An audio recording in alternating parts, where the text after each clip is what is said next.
Olá, tudo bem? Aqui é o pastor Raul e estou realmente bastante contente de poder estar falando com você.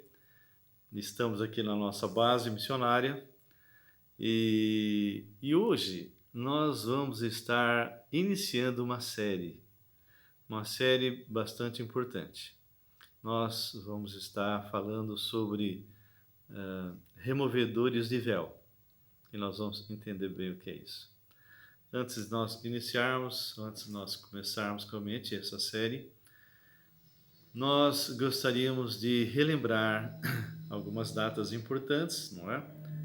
Aquele curso, aquele, aquela conferência que vai ocorrer na Igreja Batista Esperança, do dia 4 a 7 de novembro, bem como dia 29 e 30 de novembro, que vai ser a 7ª Conferência Missionária. Então, sexta e sábado, onde nós vamos estar trazendo 9 missionários, inclusive o pessoal do Portas Abertas, que vai estar comentando como é que está realmente a situação das igrejas perseguidas, tá bem? Antes de nós começarmos, eu tenho assim orado bastante para que esses vídeos atinjam principalmente as pessoas que estão nos campos missionários, porque, como eu tenho falado com alguns deles, muitos não são reciclados, né? Muitos não são pastoreados. E nós podemos exatamente, através desses vídeos, entrar em contato, falar com essa pessoa e reciclar. Inclusive, elas podem pedir temas, né? De tal maneira que a gente pode, através desses temas, responder as questões dela e assim fazer com que ela possa, de alguma maneira, estar instruindo aqueles que elas estão alcançando. Eu tenho uma pessoa, uma missionária que está na Bolívia, a Cida, e que já tem não só usufruído disso, e ela tem comentado com a gente, mas também passado para outros missionários, outras pessoas. Então, nós estamos aí com um mês e pouco, já temos mais de 800 pessoas vendo esses vídeos. E eu tenho pedido que a pessoa se inscreva. Acho que a pessoa entra e acaba não se inscrevendo, mas seria muito importante você se inscrever, apertar o sininho, dar um ok, se você realmente gostou, e de tal forma que a gente possa estar ampliando mais e mais esses vídeos e esses estudos e tudo aquilo que nós vamos estar apresentando. Nós vamos estar hoje falando a respeito do 2 Coríntios capítulo 3. E vocês vão entender, nós vamos primeiro construir uma base para aquilo que eu quero tratar nessa série que vamos iniciar. E esse tema que nós vamos pôr, ou seja, removedores de véu, talvez para você assim venha um ponto de interrogação, que negócio é esse? Mas logo logo você vai estar sabendo. Vamos orar? Senhor nosso Deus e Pai, nós colocamos agora as nossas vidas diante do Senhor e pedimos, Pai, que o Senhor esteja conosco na exposição dessa passagem, desse texto, desse capítulo, e que ele fique muito claro para nós. Em nome do Senhor Jesus oramos e agradecemos. Amém. Bem, nós sabemos que a igreja de Corinto era uma igreja que devia preocupar muito o apóstolo Paulo. E aqui no capítulo 3, ele começa dentro vamos dizer, de uma visão onde ele gostaria de ver vidas transformadas. No versículo 1 ele diz: começamos porventura outra vez a recomendar-nos a nós mesmos, ou temos necessidade, como alguns, de cartas de recomendação para vós outros, ou de vós? Então ele está dizendo: será que eu preciso ser apresentado, sendo que vocês me conhecem e eu os conheço?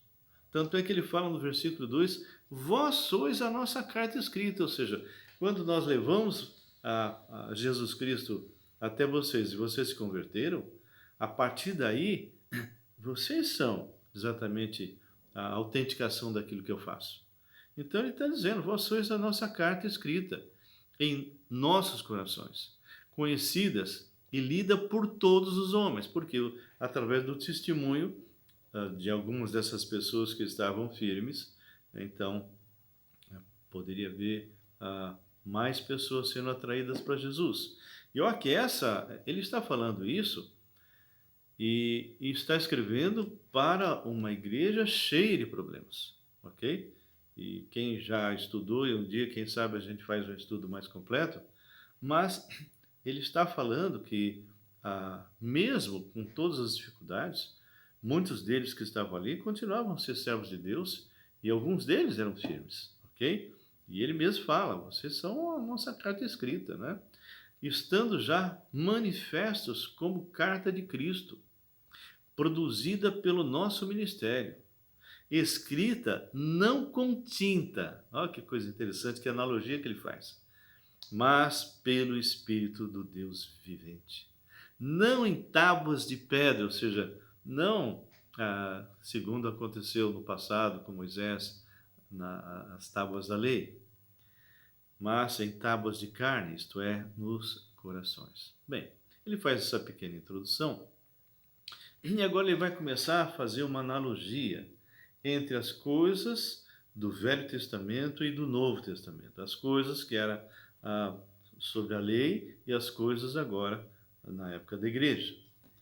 É interessante porque esse começo tem havido muitas pessoas que erram um pouco, interpretam um pouco errado alguns versículos que nós vamos ver, principalmente o versículo 6, ok? Então ele diz no versículo 4, e é por intermédio de Cristo que temos tal confiança em Deus. Ou seja, a confiança que eu tenho não é em mim mesmo, não é na minha sabedoria, na minha força, mas é em Cristo. Não que por nós mesmos sejamos capazes de pensar alguma coisa, olha só, como se partisse de nós. Olha como Paulo tinha discernimento. Pelo contrário, a nossa suficiência vem de Deus. Nos nossos dias, infelizmente, muitos líderes evangélicos pensam que a suficiência vem deles, que aquilo que eles falam, aquilo que eles produzem, e mesmo atraindo muitas pessoas, que tudo isso vem deles. Mas, na verdade, qualquer coisa que se fala vem do Senhor. Nós somos meros instrumentos. O Espírito de Deus que está em nós nos conduz, nos ilumina os textos para que a gente possa expor. E hoje o que está acontecendo é que muitas pessoas começam a somar as coisas que são do Espírito Santo e mais algumas coisas que eles mesmos estão formulando. E isso é errado, ok? O versículo 6 diz assim, o qual nos habilitou para sermos ministros de uma nova aliança, não da letra, mas do Espírito, porque a letra mata, mas o Espírito vivifica. Vocês não imaginam, irmãos, o que esse simples versículo chegou a fazer dentro de algumas denominações.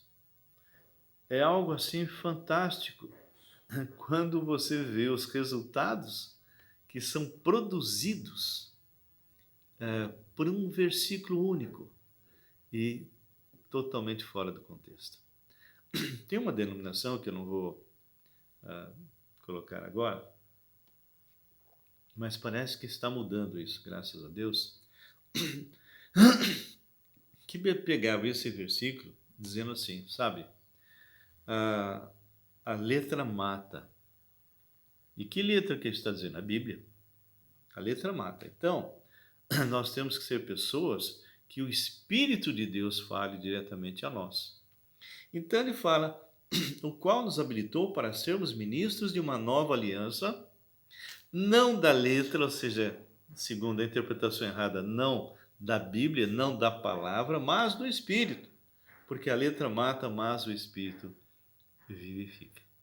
Então, muitos deixaram de fazer seminário, irmãos. Muitos deixaram de se aprofundar em doutrina. algo totalmente contrário àquilo que o próprio Paulo fala, que nós devemos ser bons manejadores da palavra da verdade. Isso é um contrassenso. A palavra mesmo lá em Atos, capítulo 2, fala que eles perseveravam na doutrina dos apóstolos, na comunhão, no partir do pão, nas orações. Mas da forma como eles interpretam, porque pegam um texto fora do contexto, eles simplesmente estão dizendo: não façam seminário, não se aprofundem na doutrina, porque a letra mata. Não, não é isso. O segredo desse texto está no próximo, que as pessoas, eu não sei se é por desonestidade ou realmente é uma cegueira espiritual, mas o versículo 7 é a resposta para esse versículo 6. E o que será que o versículo 7 nos informa? E se o ministério da morte, gravado com letras em pedras, se revestiu de glória, a ponto de os filhos de Israel não poderem fitar a face de Moisés, por causa da glória do seu rosto, ainda que desvanecente, como não será de maior glória o ministério do Espírito? Paulo simplesmente estava fazendo uma comparação, contrapondo o Velho Testamento, o período da lei, e agora esse período da igreja. Então, queridos, no versículo 6 que diz que não da letra, mas do Espírito, porque a letra mata, ele está se referindo aos 10 mandamentos, não tem nada a ver com a palavra de Deus. Ele está falando simplesmente dos 10 mandamentos. E ele está deixando bem claro que se o ministério da morte gravado com letras em pedras se revestiu de glória a ponto de os filhos de Israel não poderem fitar a face de Moisés, por causa da glória do seu rosto, ainda que desvanecente, como não será de maior glória o ministério do Espírito? Ou seja, esse período que nós estamos da igreja é tremendo. Muito, muito, muito, vamos assim, melhor em todos os aspectos, em todos os sentidos, do que o período da lei, porque naquele período, aquele que não cumpre a lei está morto. Aquele que não cumpre, que não passa em todos os seus mandamentos, e nós não conseguimos passar em nenhum. Nenhum. Por isso o Senhor, junto com as tábuas da lei, deu sangue, exatamente para que a ira do Senhor se desviasse, não é? Quando o sumo sacerdote entrava no Santo dos Santos com sangue e aspergia sobre a tampa ali da arca, ali era exatamente o propiciatório, ou seja, o desvio da ira de Deus. Então, aquele sangue, quando o Senhor olhava, ele desviava a sua ira do povo de Israel, porque esse sangue cobria temporariamente, já apontando para o futuro, o Cordeiro de Deus que tira e tirou o pecado do mundo, Jesus. Bem, nós vamos parar esse primeiro vídeo para que você possa dar uma boa lida nesse capítulo 3 e de tal forma que a gente possa conversar e vocês possam ter um entendimento maior, tá bem? Não se esqueça, se inscreva, ok? E toque o sininho e dá um ok se você realmente gostou e possa divulgar isso nos seus meios de comunicação, tá bem? Até já, que Deus abençoe.